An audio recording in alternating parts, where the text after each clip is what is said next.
प्रिय विद्यार्थियों, आपका स्वागत है हमारे digital learning group digital Didwana पर।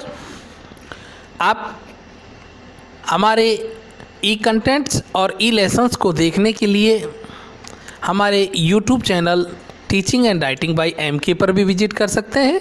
साथ ही आप हमारे blog teaching and writing by MK जो हमारा यूट्यूब चैनल है उसी के साथ हमारे ब्लॉग mkb0611.blogspot.com पर भी आप हमारे ई सामग्री को या डिजिटल सामग्री को आप देख सकते हैं, पढ़ सकते हैं। आज हम कक्षा 10 के विद्यार्थियों के लिए महत्वपूर्ण अध्याय काव्यखंड से छठा अध्याय है जयशंकर प्रसाद, जिनकी एक महत्वपूर्ण कविता है प्रभो। आज हम उसका अध्ययन करेंगे और उस कविता की सह प्रसंग व्याख्या भी हम जानेंगे। तो जुड़े रहिए हमारे साथ और स्टार्ट करते हैं हम हमारा अध्याय जयशंकर प्रसाद। कविता है प्रभो, जिसके रचयिता हैं जयशंकर प्रसाद। जयशंकर प्रसाद का एक संक्षिप्त परिचय हम जान लेते हैं। छायावादी कवि जयशंकर प्रसाद का जन्म 30 जनवरी 1889 को वाराणसी उत्तर प्रदेश के अंदर हुआ था। इनकी मृत्यु 15 नवंबर 1937 को अल्पायु उम्र लगभग 47 साल की उम्र में ही इन्हीं के गृह नगर वाराणसी में हुई। इनकी उपजीविका उपन्यासकार, नाटककार और कवि के रूप में रही है। आइए जयशंकर प्रसाद का विस्तृत जीवन परिचय हम जान लें। छायावादी कवि जयशंकर प्रसाद का जन्म काशी नगरी में सन 1889 में हुआ था।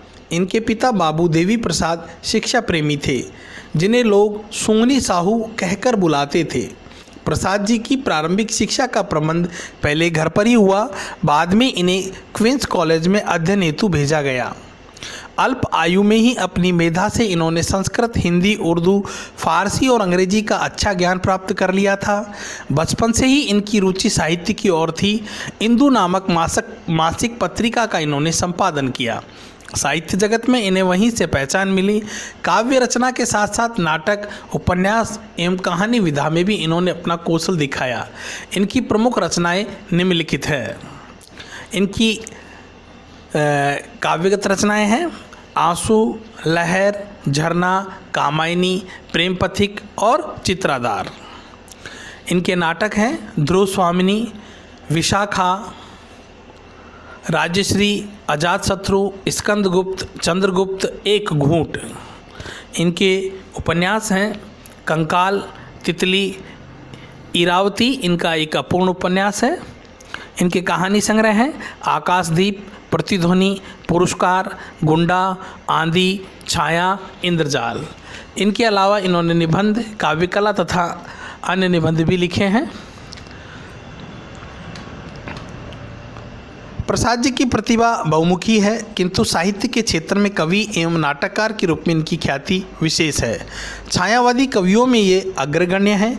कामायनी इनका अनन्यतम काव्य ग्रंथ है, जिसकी तुलना संसार के श्रेष्ठ काव्यों से की जा सकती है। सत्यम शिवम सुंदरम का जीता जागता रूप प्रसाद के काव्य में मिलता है। मानव सौंदर्य के साथ साथ इन्होंने प्रकृति सौंदर्य का सजीव एवं मौलिक वर्णन किया है।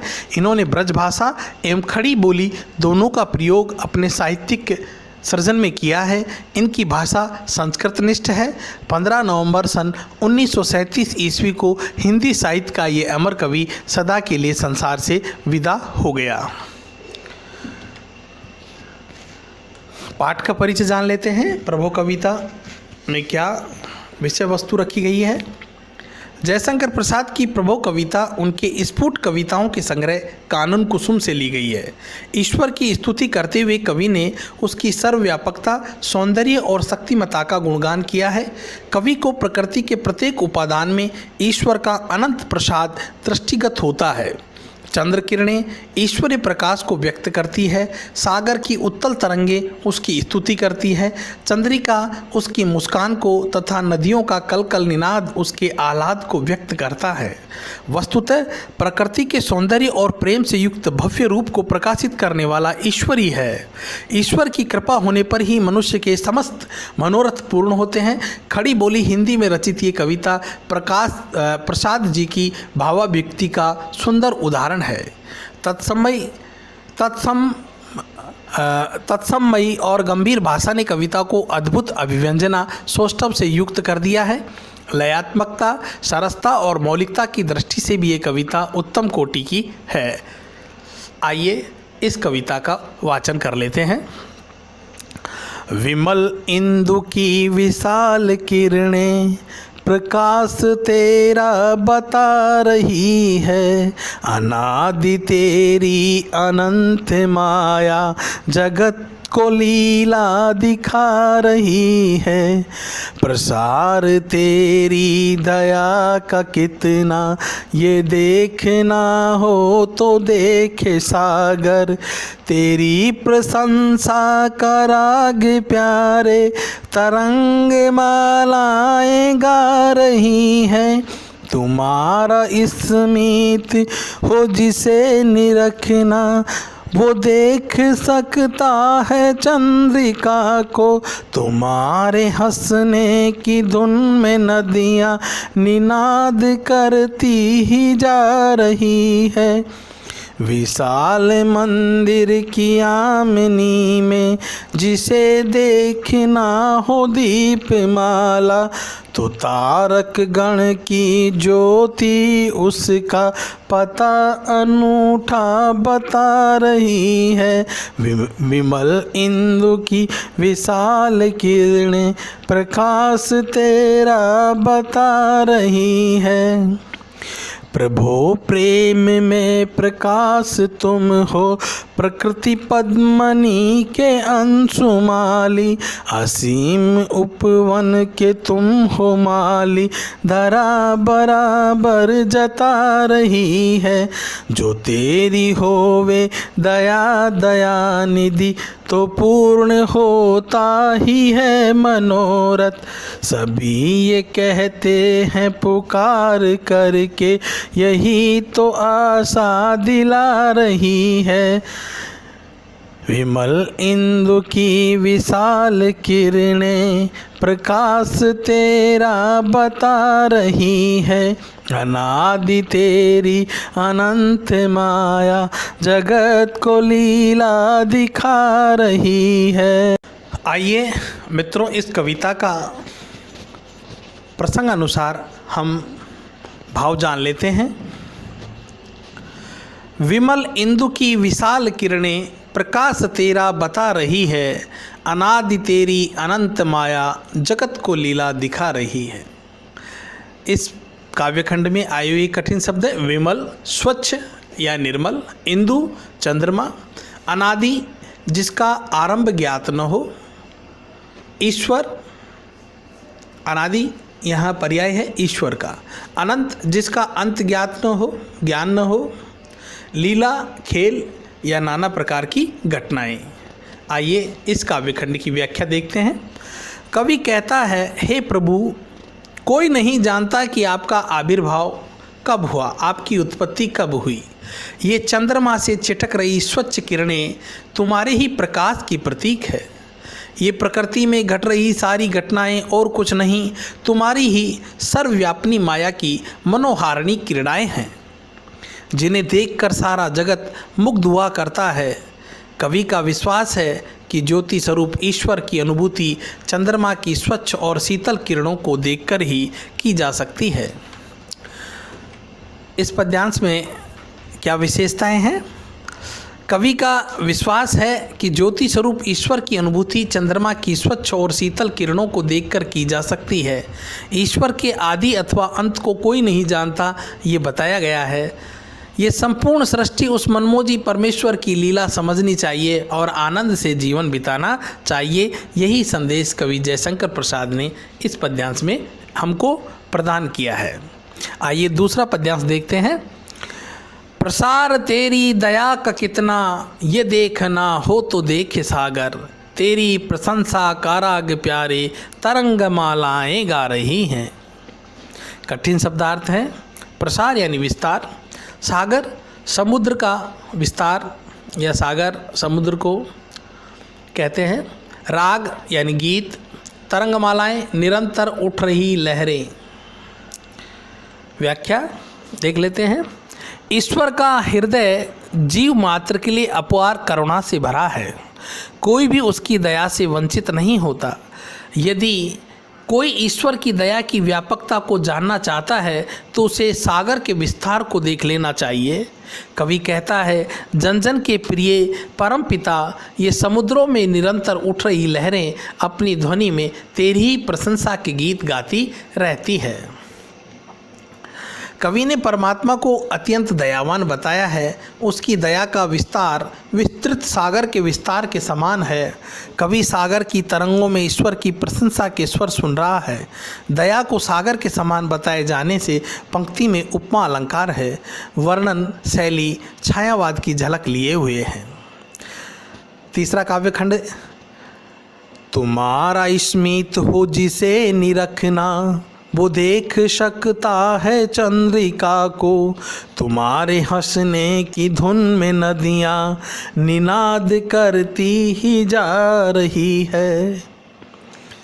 कठिन शब्दार्थ है। स्मित मुस्कुराना, निरखना देखना, चंद्रिका चांदनी, निनाद ध्वनि। आइए इस पद का भावार्थ जान लेते हैं। कवि कहता है, जो व्यक्ति उस परमेश्वर की मधुर मुस्कान का अनुमान करना चाहता है उसे चांदनी की मधुर शुभ्रता को ध्यान में लाना चाहिए। उसकी स्नेह और कृपामयी हंसी की ध्वनि नदियों के कलकल प्रवाह में सुनी जा सकती है। छायावादी कवि प्रकृति के प्रत्येक क्रियाकलाप में उस अज्ञात सत्ता की छाया का अनुभव करता है। कवि ने मुस्कान और हंसी के लिए सटीक उपमानों का प्रयोग किया है। भाषा में तत्सम तथा तद्भव शब्दावली का सहज सम्मिश्रण है। काव्यांश में उपमा तथा मानवीकरण अलंकार है। अगला पद्यांश है, विशाल मंदिर की यामिनी में जिसे देखना हो दीपमाला, तो तारक गण की ज्योति उसका पता अनूठा बता रही है। यामिनी यानी रात, दीपमाला दीपकों की पंक्तियाँ, तारकगण तारों के समूह, अनूठा यानी अनोखा या अद्भुत। कवि कहता है, क्या तुम उस अज्ञात परम प्रभु की रात्रि में दीपमालाओं से दमकते विशाल मंदिर की झलक पाना चाहते हो? तो फिर उस विशाल नीलाकाश में झिलमिलाते असंख्य तारागणों को निहारो। वह प्रभु कैसा अनोखा और प्रकाशमय है, इसे ऐसी विराट कल्पना से ही कुछ कुछ समझा जा सकता है। कवि प्रसाद के कल्पना कौशल का ये काव्यांश अद्भुत नमूना है। रात्रि में दीपमालाओं से जगमगाता एक विशालकाय मंदिर और असंख्य तारागणों से भरा रात का आकाश, दोनों को एक साथ कल्पना में लाना कवि ने पाठकों के लिए सुगम बना दिया है। जिसे देखना हो देखना है देखे शब्द कवि की वर्णन शैली के अनूठेपन को दर्शा रहे हैं। विशाल मंदिर में रात्रि के समय में प्रकाशित दीपमाला का अनुमान और फिर रात्रि में तारों भरे विशाल आकाश की कल्पना उपमा और उदाहरण अलंकारों का सुंदर गुलदस्ता सजा रही है। काव्यांश प्रसाद जी सरल भाषा और अनूठी वर्णन शैली का दुर्लभ उदाहरण प्रस्तुत कर रहा है। प्रभो प्रेम में प्रकाश तुम हो, प्रकृति पद्मनी के अंशुमाली, असीम उपवन के तुम हो माली, धरा बराबर जता रही है। अंशुमाली सूर्य, प्रकृति पद्मनी प्रकृति रूपी कमलिनी, असीम जिसकी कोई सीमा या अंत न हो, धरा पृथ्वी। भावार्थ इस पद्यांश का है कि कवि भावुक होकर कहता है, हे मेरे प्रभु, आप ऐसे प्रकाश हैं जिससे सारी सृष्टि पर निरंतर आपके सहज प्रेम की वर्षा सी होती रहती है। ये सारी प्रकृति रूपी कमलिनी को खिलाने वाले, परम प्रसन्नता में बनाने वाले आप ही हैं। इस सृष्टि रूपी अनंत उपवन के रक्षक आप ही हैं। इस सत्य को ये सारी पृथ्वी निरंतर बताती आ रही है। पृथ्वी का प्राकृतिक सौंदर्य, प्रसन्नता देने वाला स्वरूप और इसके प्राणियों में उपस्थित परस्पर प्रेम भाव आपकी कृपा का प्रत्यक्ष प्रमाण है। कवि ने प्रभु परमात्मा को अनेकानेक स्वरूपों में प्रस्तुत किया है। ईश्वर प्रेममय है, प्रसन्नतादायक है और सारी सृष्टि का संरक्षक है। कवि ने अपने दृढ़ विश्वास को इस अंश में प्रकाशित किया है। प्रभो प्रेममय प्रकाश प्रकृति पद्मिनी के तथा धरा बराबर बता में अनुप्रास अलंकार है। प्रेममय प्रकाश तथा प्रकृति पद्मिनी में रूपक अलंकार तथा प्रकृति पद्मिनी की अंशुमाली में उपमा अलंकार है। जो तेरी होवे दया निधि तो पूर्ण होता ही है मनोरथ, सभी ये कहते पुकार करके यही तो आशा दिला रही है। दयानिधि दया का भंडार, मनोरथ मन की इच्छा या अभिलाषा। कवि इस पद्यांश में कहते हैं कि हे दया के भंडार परम प्रभु, सारा संसार सदा से पुकार कर कहता आ रहा है कि यदि आपकी जीव पर दया दृष्टि हो जाए तो उसके मन की सारी इच्छाएं पूर्ण हो जाती है। हे स्वामी, इसी को देखकर तो मुझ जैसे निराशों को भी आशा हो रही है कि आप मेरे मनोरथों को, मेरी अभिलाषाओं को पूरा करेंगे।